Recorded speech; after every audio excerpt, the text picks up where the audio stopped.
నమస్తే. బీఆర్కే భక్తి ఛానల్కి స్వాగతం. ఈరోజు మనతో పాటు ఉన్నారు ప్రముఖ ఆధ్యాత్మికవేత్త మాతా పద్మజానందాజీ గారు మనతో పాటు ఉన్నారు. మన సందేహాలను నివృత్తి చేసుకుందాం. అమ్మ నమస్కారం. హరి ఓం తల్లి.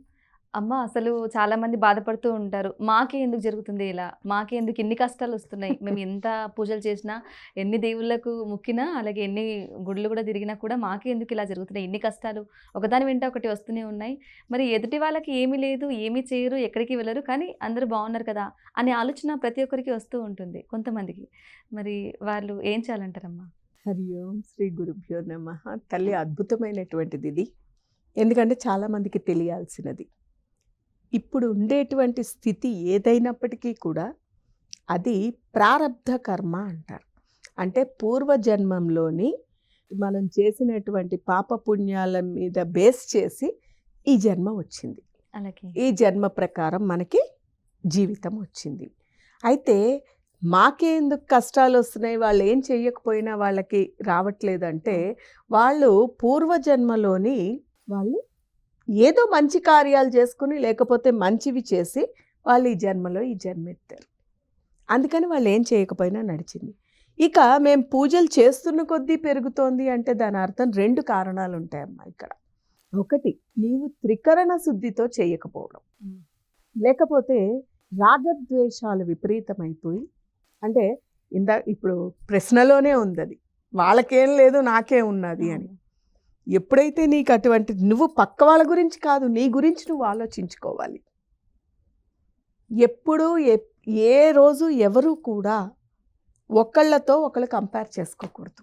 జీవితం ఎవరిది కూడా ఈక్వల్ ఉండదు. అది పక్కింటి దాకా ఎందుకమ్మా? ఒకే ఇంట్లోని నలుగురు పిల్లలు ఉన్నారంటే ఆ నలుగురిది ఒక రకంగా ఉండదు. ఒకే తల్లి కడుపునే పుట్టారు కదా మరి వారు. ఆ నలుగురిదే ఒక రకంగా ఉండదు జీవితం.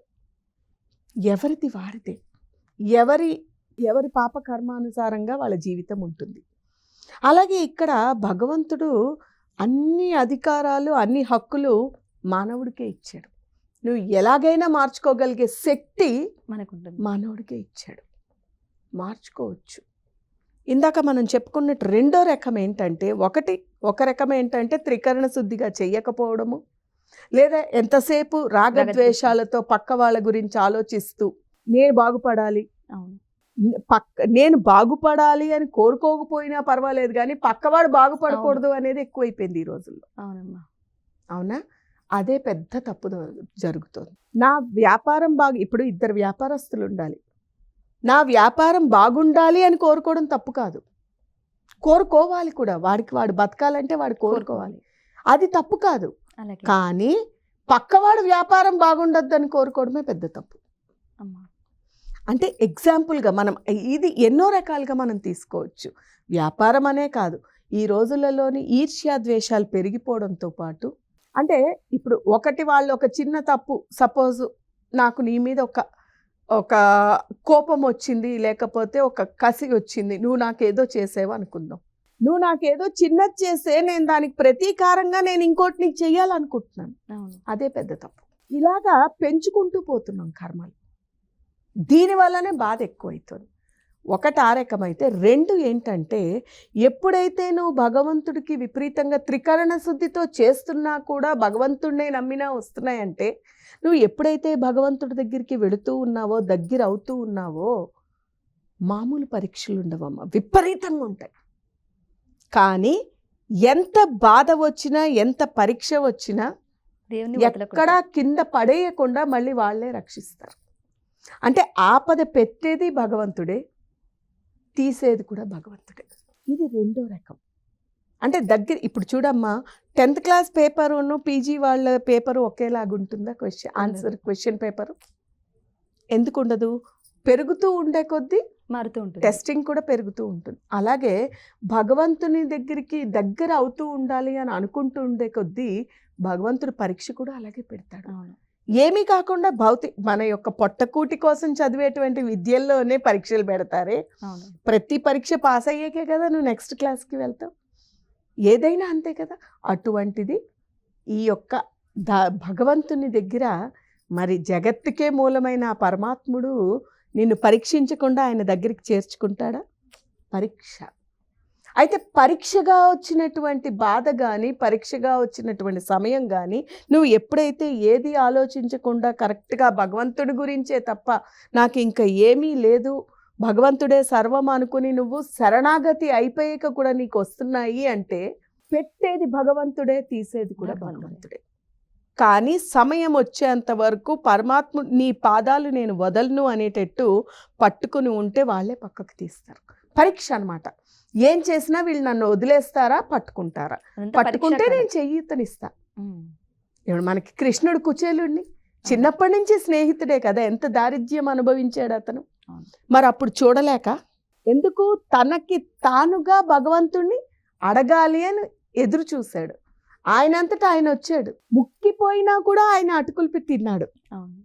మనకు అది ప్రత్యక్ష నిదర్శనం. భగవంతుడి కన్ను ఎప్పుడూ మన దగ్గర ఉంటుంది, కానీ మనం అడగాలి అనేటువంటిది ఆయన ఎదురు చూస్తూ ఉంటాడు.